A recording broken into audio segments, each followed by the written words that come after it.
Right now it is time for the Media Beat with David Tereshchuk. David joins us every Friday morning.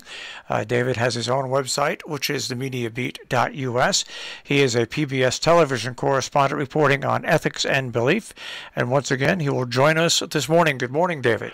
Well, hey there. I'm happy to be joining the suitably skeptical Marshall Miles from the media capital of the world once again, New York City.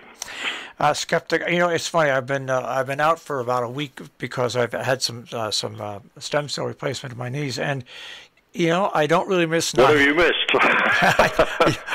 I don't really miss what I missed. Okay. If that's not grammatically correct, but it's a true statement. But anyway, let's get over to the real thing. The Olympics. I have to say this is just a shambles this year, David. It's a little embarrassing. What's a shambles? The way that the coverages are going of the Olympics and the Olympics. As we speak, in fact, live Friday morning at least, Tokyo is going through, if that's the right phrase for it, the ceremony for opening the Olympics, and yes, shambolic, chaotic, troublesome.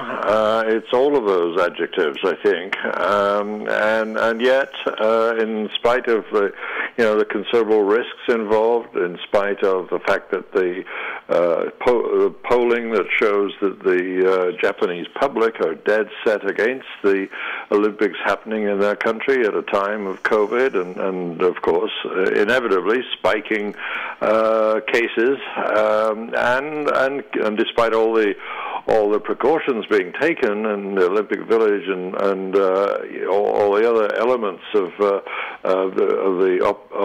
Olympics operation, cases being reported amongst athletes and support staff, and in spite of all this, they're going ahead. And so many chances that there have been in the last few months for it to be cancelled as more and more negative evidence was mounting against the wisdom of holding the Olympics.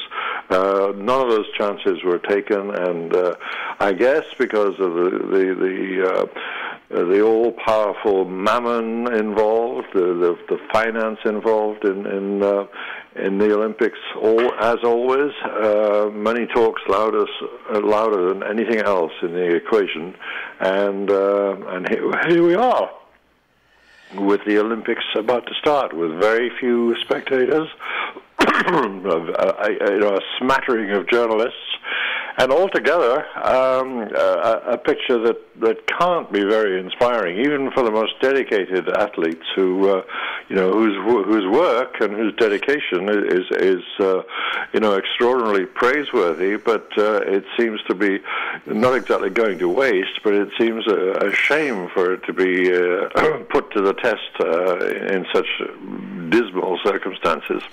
And just one final note on the Olympics. I found that one thing I found out when I started looking at news on Thursday was there was a bear that was loose in the softball stadium, and they were playing games because they hadn't found the bear yet. Yeah, right. I mean, it's almost emblematic of the craziness of the situation, I think. Political scandals going on in Japan too, which form an extraordinary backdrop to this. The Abe presidency there, the prime ministership there, is rocked once more by the sort of stories that politicians never like to see, and yet again a backdrop of discouragement, and of course, at bottom, fundamentally speaking, it's a massive gamble with people's lives, and that's hard to condone. It really is. And we'll head into the amazing pandemic story in a moment with this story. An Australian activewear firm called Lorna Jane has been fined £2.6 million, those are Australian dollars, for claiming its clothing eliminated and stopped the spread of COVID. I'm sorry.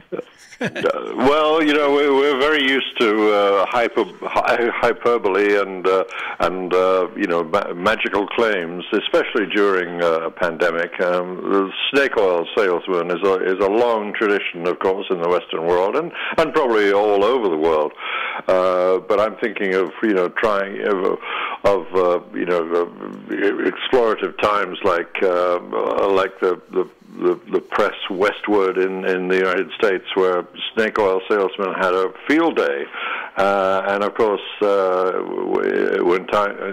times when we were all concerned about our health, phony remedies are legion, and this was I have to admit, this is a pretty spectacular one. Buy an outfit that can protect you. That's a pretty good selling line, but clearly not good enough. All right, so let's go into the weirder aspects of COVID. Now, everybody knows that the lab in China was funded by U.S. and other countries, by the way. But now you really don't know, because where it's coming from. You've got Facebook, you've got Twitter, you've got all these different networks, and these stories about COVID, this is just an amazing thing. I think if people back in time, when there were pandemics in this country and people responded differently, they would look at this, and if you made this in a movie and brought it back about 40 years, nobody would believe it. Well, the rumor mill is something else, as well as the snake oil mill, if I can describe it as that. The rumor mill always gets stoked by epidemics, and the pandemic is global, and this time, of course, the rumor mill is global and splits off in so many different directions. It's no surprise. It's yet another reminder that the media consumers like ourselves and our audiences just need to be extra careful about everything they read. The skepticism that I was highlighting in your makeup, which I'm very glad to encounter every week, is a vital part of us being media consumers. We must always be asking ourselves as we read or hear or watch pieces of information that strike us as extraordinary, just how credible is this? The fundamental skepticism, if you like, has to be maintained, even more during a pandemic than any other time.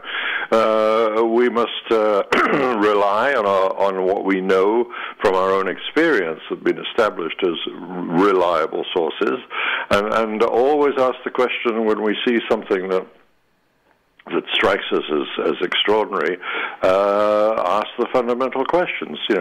How do they know this? Where did they get that information from? Who is the they anyway? Consider the source. Always consider the source. Is it one that I already know? Do I trust it?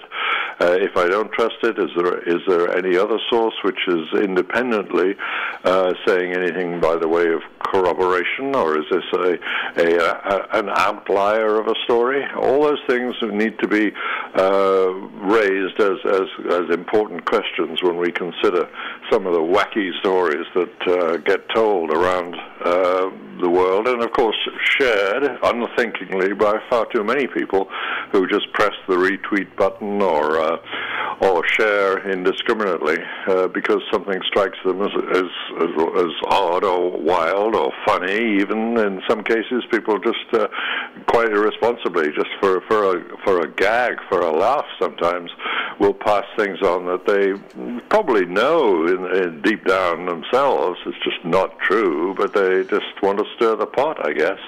And that kind of mischievousness becomes more than mischief, becomes downright harmful when amplified, especially through our modern miracle, if I will unwillingly call it, of social media. All right, now we've got our sound effect all set. Are you ready? Sure, I'm ready to celebrate a good bit of excellent journalism. Let's hear it.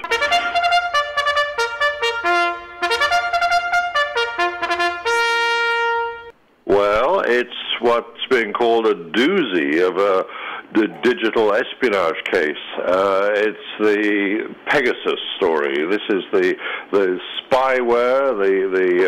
The company called NSO from Israel who developed this extraordinarily powerful cyber security spying app. It's more than an app. It's a whole network, and it involves extraordinarily expansive computer power spread across many nations. The company is an Israeli firm, which is pretty typical of the Israeli electronics industry.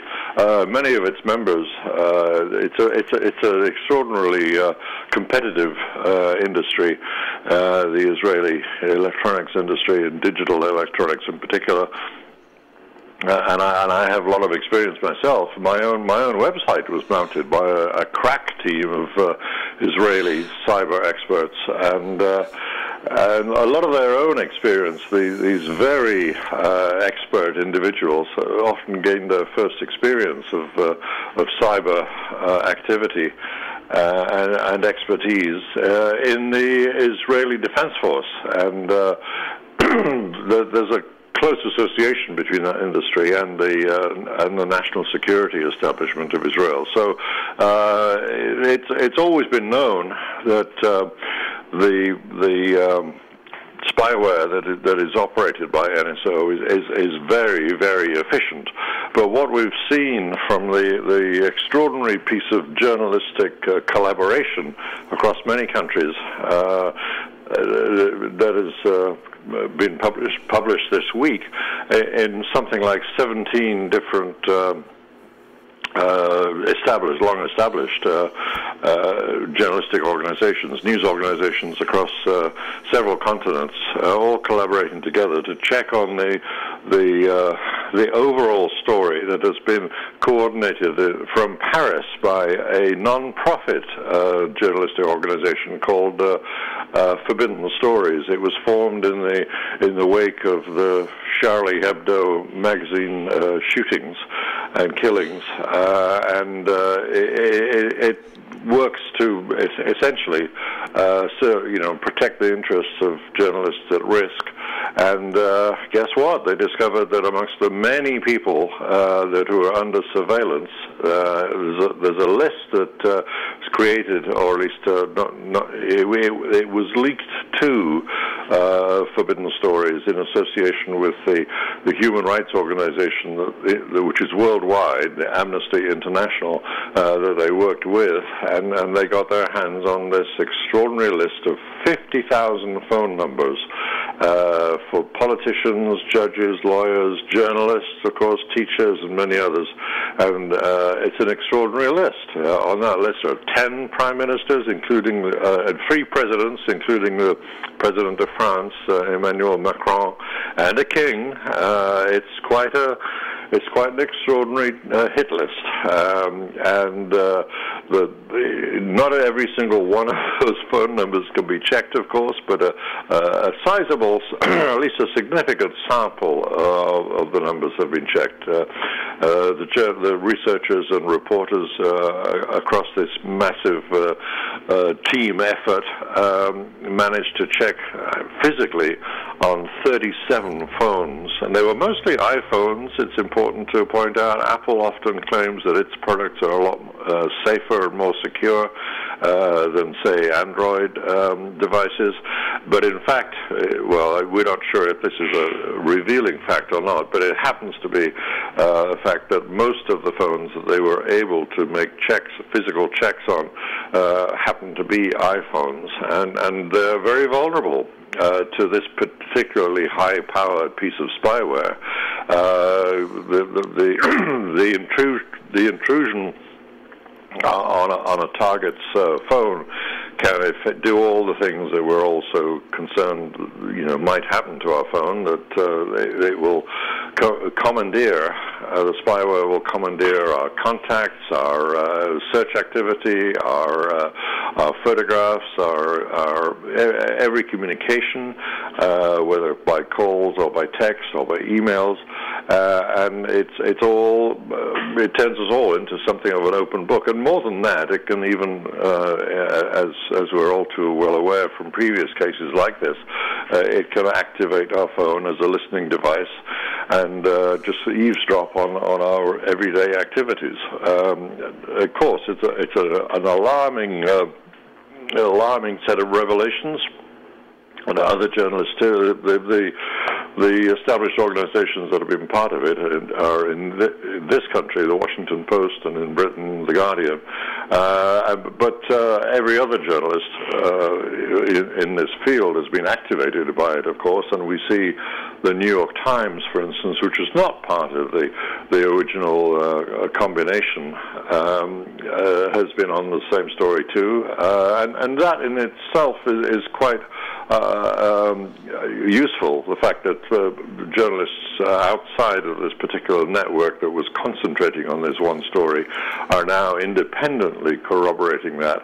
And the New York Times, for instance, had discovered that been independently able to corroborate the targeting of phones amongst government people in Mexico and in other countries too, and establish the fact that not only is there another kind of independent cadre of journalists able to corroborate this, but they've actually followed up and discovered that in the case of some countries, the number of targets being addressed by the NSO spyware is even greater in number than already reported. Amazing. Now, I would be remiss if I didn't come back to this country and the embarrassment that is our government, which is the Senate and the House. Speaker of the House, Nancy Pelosi. She's never been a real favorite of mine. She's a strong leader, and I give her credit for that. I've never agreed with her on a lot of things, but she took the stand to take two Republicans, which is her right, off the list that were recommended by the Republican leaders, simply because they came out very early on and just poo-pooed the idea of January 6th, and she said they didn't belong there. And then, of course, the Republican leader, the minority leader, says he's going to pull everybody out. You've got a bipartisan committee that's working well together on a package, and then you have once again the Republican leaders in the Senate saying they wouldn't even bring it to a procedural vote. I mean. Yes, Capitol Hill is not distinguishing itself with any sense of joint purpose. I mean, bipartisanship, as we're virtually saying every week when we talk, seems to be a dead letter at the Capitol in both chambers. And in this particular case, the whole point of the exercise is to have a bipartisan committee of inquiry, essentially, centered in the House.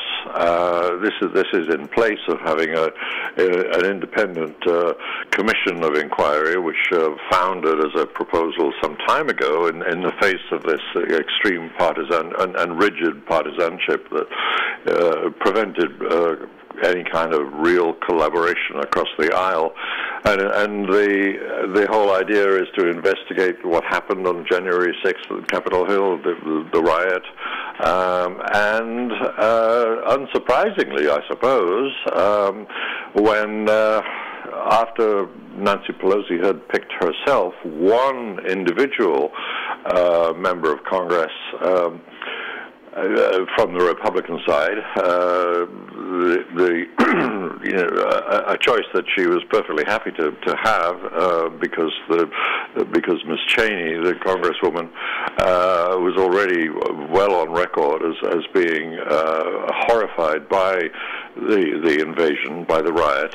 That was a welcome Republican appointee, so welcome that the Democratic Speaker of the House made the appointment herself. But then when the Republicans made their suggestions, she exercised her right that was written into the proposal for the committee in the first place, that she could refuse any of the suggested appointments made by Kevin McCarthy, her opposite number on the Republican side, and the two individuals that she took exception to, the grounds for her exception, her distaste for them was the fact that they were on record themselves as this is how she sees it at least, that they contributed to the build-up of that riot in the first place. And you can see what she means. The evidence is clear that they were stirring the pot themselves as January approached. All the questions about the so-called unreliability of the vote. These were classic sort of stop the steal, that was the phrase at the time, if you remember, campaign by pro-Trumpists trying to claim against all the evidence that the election was being stolen from Trump. And you can see why the Speaker of the House would be unhappy about people like that sitting on the committee, that inevitably these two individuals would prove to be spoilers and wreckers in the work in the investigative work of the committee, that they would start from a position of being in support, or at least having stoked the fire of that riot in the first place. Now whether that's a sensible political thing to do and ban the two people you don't want, and then the result of that is that all the Republicans, apart from the one already selected by the Democrats, are off the committee and will not be working alongside the Democratic counterparts, and instead will be holding their own separate inquiry, is the saddest, to use an old Trump phrase, is really sad as a reflection on the effectiveness of our elected representative bodies in getting to grips with anything in a serious manner. This does not look serious anymore. All right, and just one final wrap-up. Around the globe, in Germany, in China, in the United States, you can no longer deny the effects that the climate is having, the change. It's just too drastic. It's just too widespread. This is the climate change that we've been predicting for so long. It's happening before our very eyes now. No doubt about that. The horrific scenes from Europe, from China, and of course in the west of our own country. It's here. And so, what are we going to do about it? The next international combination of countries will be in my old home country of Scotland, in Glasgow, the city to the west of central Scotland, and in the fall there will be some efforts there to get the Paris climate agreement to start to have better, stronger teeth. And we can only hope that these experiences of this summer will reinforce international opinion and a desire to get to grips with it finally. Well, it's we're living through an amazing time, a historic time that hopefully years from now people will look back and will have that'll learn the lesson that if you don't learn from history, you're doomed to repeat it. But you're here every week to help us sort out the fact from the fiction.